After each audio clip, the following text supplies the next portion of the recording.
sucesso. Deixa eu falar aqui, ó. Vai chegar a ponte que eu passava por aqui de cima, dá pra você levar pra sua vida ou também pro seu filho, tá?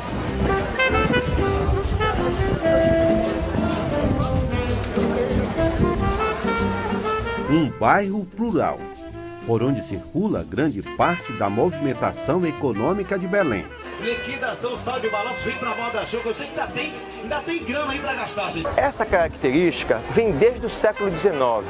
Daí o nome do bairro ser o bairro do comércio. Ou lá para baixo, como falavam nossos avós e nossos pais, quando vinham, se dirigiam, se referiam ao bairro numa alusão de que iriam comprar as iguarias, o peixe, as ervas, as frutas. Quando se queria comprar alguma coisa, vamos lá para baixo comprar o que precisa para o dia a dia da casa. Uma grande área que mantém desde o período colonial ruas estreitas e quarteirões irregulares.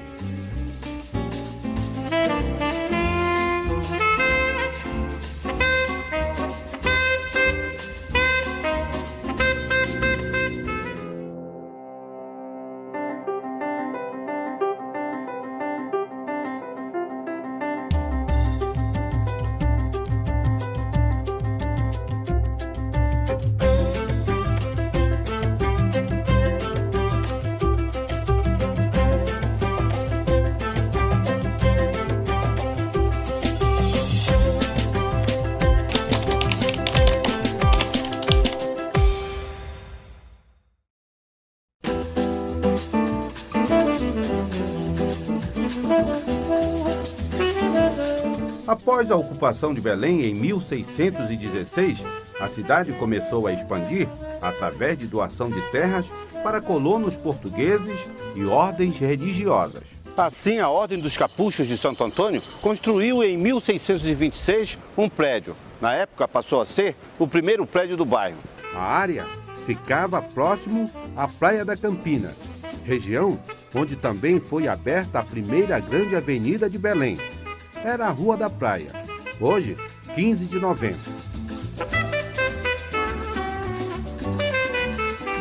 Mas o interior do bairro era alagadiço, sendo chamado de Pântano do Peri. Somente no século seguinte o local começou a ser aterrado e começaram a ser erguidas novas edificações.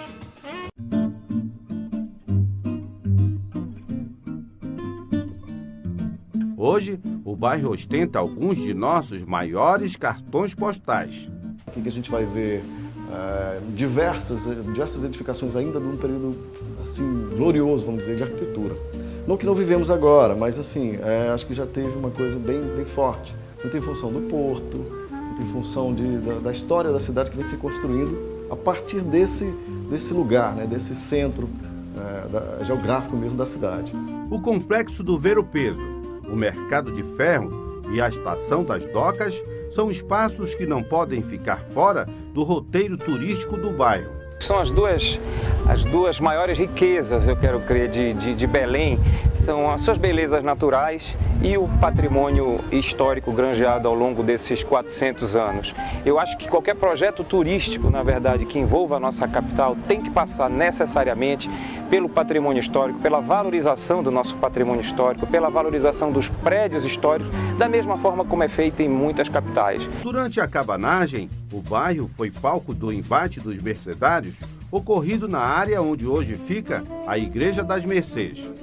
Foi a única grande revolução popular no Brasil, que até agora não é olhada como deveria ser. A primeira vez que o povo se revoltou e assumiu o poder. Eles tomaram o poder aqui em Belém. E aqui em cima os legalistas sim tocaram para se defender nas torres. E o povo tentou invadir. Chegou a invadir, mas morreu muita gente. Aí há marcas de bala.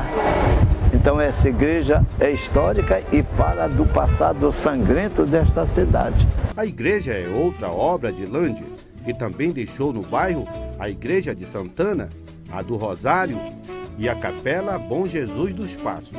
O Lande foi responsável assim, pela primeira configuração arquitetônica urbanística da cidade. Belém deu, digamos, a primeira cara da cidade, né? As primeiras edificações realmente de relevância.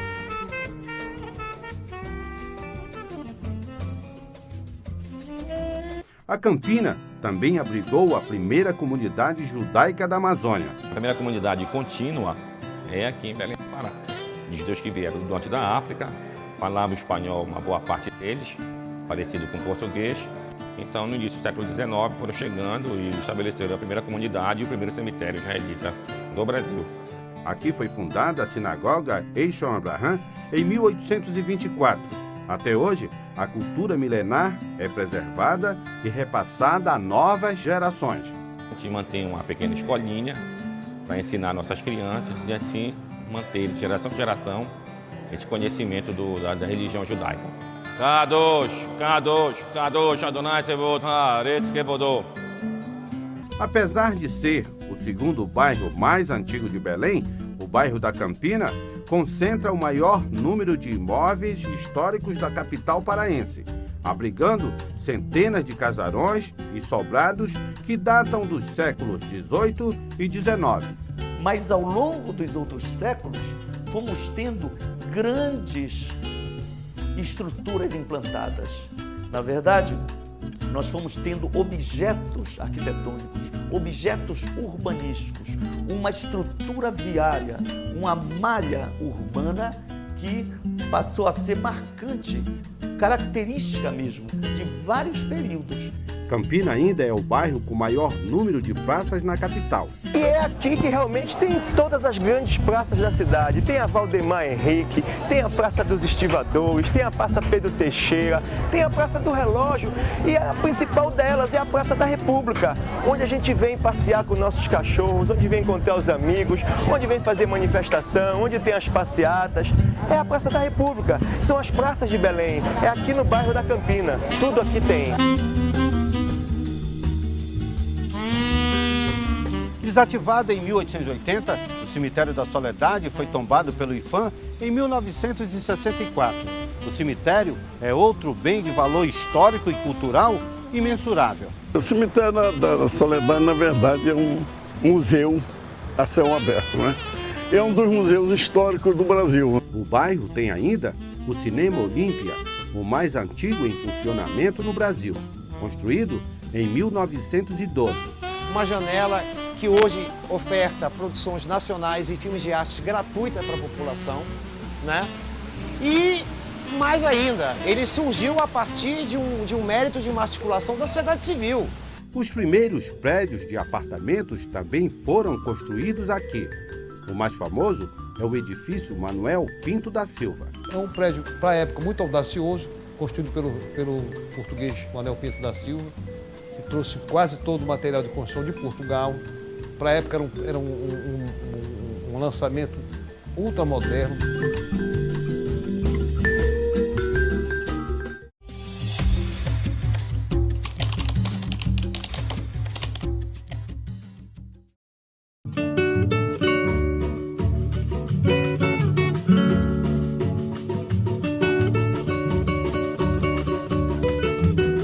O bairro também ficou famoso pela boemia do passado. Na antiga zona do Meretrício, que era o cartão postal. Nessa época, tinham as mulheres que viviam as suas vidas mundanas, mas era tudo com respeito, os bares eram frequentados, chegava aqui a Belém corvetas da Marinha, onde o pessoal descia e ia fazer o seu carnaval em plena Presidente Vargas. Os bares das ruas Riachuelo e 1º de Março eram os mais frequentados. Você disputava espaço para poder sentar, para tomar sua cervejinha.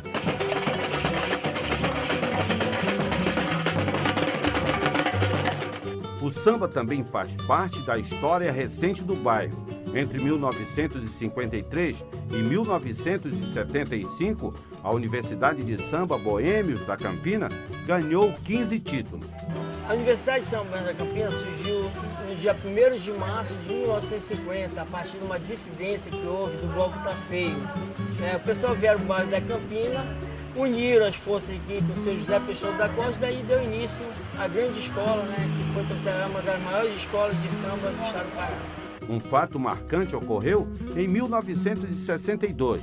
O Boêmio da Campina quebrou estigma e preconceito e discriminação de toda a nossa sociedade quando botou várias alas de prostitutas para desfilar. A escola tornou-se em pouco tempo motivo de orgulho dos participantes e moradores. O Boêmio da Campina foi uma organização não só carnavalesca, mas sobretudo cultural, que deu alegrias incomensuráveis para a nossa cultura. A área já decadente não responde mais pela movimentação noturna do bairro. Hoje, isto fica por conta de bares, restaurantes e dos teatros. Belém detém um acervo da arquitetura eclética, talvez um dos maiores da América Latina, de toda a América Latina. E isso se deu graças ao nosso ciclo da borracha, na época em que Belém era uma das cidades mais ricas do país.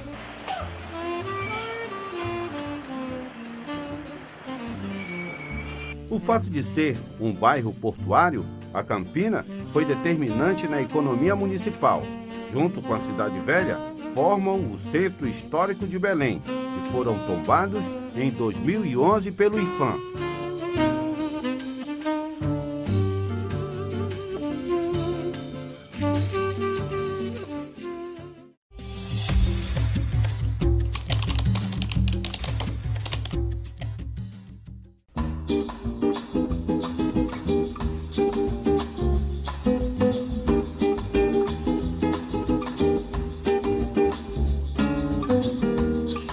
Um dos desafios do bairro é conciliar a intensa atividade econômica com a preservação do rico patrimônio histórico. Um destes prédios é o Paris na América. Realmente é um desafio muito grande e muitos dos elementos que são utilizados para se manter o prédio são importados, são trazidos de outras capitais porque não existem aqui, não são produzidos. E é preciso que se dê incentivo. Esse incentivo praticamente não existe, se não através do IPTU, de forma que os proprietários são compelidos, e não pode ser de outra forma, a preservá-lo às suas próprias expensas.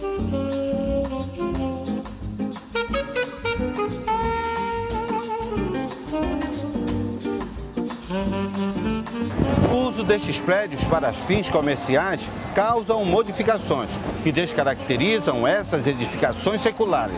Os constantes incêndios foram responsáveis pela destruição de muitos prédios centenários. No levantamento estatístico junto ao nosso núcleo de perícia, a gente observa que muitos incêndios no centro histórico foram causados em função da origem elétrica. Em virtude de muitas dessas construções antigas, elas têm a instalação elétrica precária e não ter sido passado pela devida manutenção. Outro desafio é administrar o comércio ambulante. Na área da Palmeira foi criado um espaço para eles, mas a iniciativa ainda não emplacou. Não deu certo porque lá as transeuntes não entram para comprar, porque existe aqui a João Fredo, o eixo João Fredo de Santo Antônio, aí não entram lá para comprar. A poluição visual causada pela quantidade abusiva de placas publicitárias de lojas, bares e pequenos comércios vão de encontro ao Código de Postura do município. Devido à omissão do poder público, ela termina criando. Primeiro, você tem uma dificuldade de se locomover no centro por uma grande quantidade de camelôs que tomaram conta da rua. Placas que são colocadas desordenadamente, sons, cada um querendo colocar sua estrutura de som para poder anunciar o seu produto, né? E um trânsito que tem muito ônibus circulando por aqui, muitos carros circulando por aqui, tudo isso cria uma dificuldade adicional para que o cidadão possa se apropriar desse bem cultural que tem, que é o centro histórico.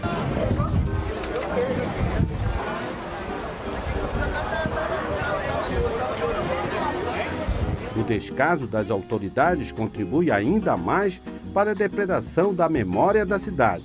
À medida em que não se preserva, à medida em que não se cuida desse patrimônio, a longo prazo todos têm a perder, inclusive esses que destroem, que abandonam, que demolem, que agridem esse patrimônio, futuramente todos têm a perder, porque são coisas que não se recuperam mais, são danos irreversíveis, são páginas que são arrancadas da nossa memória, da nossa história, memória que está contida nas paredes, nos telhados, nos traçados das ruas, então é um bem que não se recupera mais. O velho centro comercial possui poucos moradores. À noite, as ruas ficam desertas, causando uma grande sensação de insegurança. Entre 6 horas e meio-dia tem policial, tem tudo. Depois disso, à tarde, já fica vulnerável, você fica sujeito aos bandidos e ser assaltado. Então, por isso, ou por causa disso, eu deixo de sair de casa, eu fico preso no meu apartamento. Diante de tudo isso, o que esperam os moradores da Campina para os próximos 400 anos? Nesses 400 anos, nós, moradores do bairro da Campina, esperamos sim que o governo público, que o poder público desenvolva políticas de valorização do nosso patrimônio material e do nosso patrimônio imaterial, que é de grande relevância para toda a cidade. Semana que vem tem mais um bairro e mais história da nossa grande Belém. Rua 13 de Maio. Nesta rua morava Eduardo Angelim, chefe cabano e terceiro presidente rebelde do Pará. A data remete ao dia em que as tropas da legalidade se apossaram da cidade que estava em poder dos cabanos em 1836. Rua Conselheiro João Alfredo. João Alfredo Correia de Oliveira foi presidente da província do Pará em 1869. Antes foi chamada de Rua dos Mercadores e Rua da Cadeia. Rua Senador Manuel Barata. Manuel de Melo Cardoso Barata, advogado, jornalista e importante historiador. Rua Gaspar Viana, importante médico bacteriologista paraense.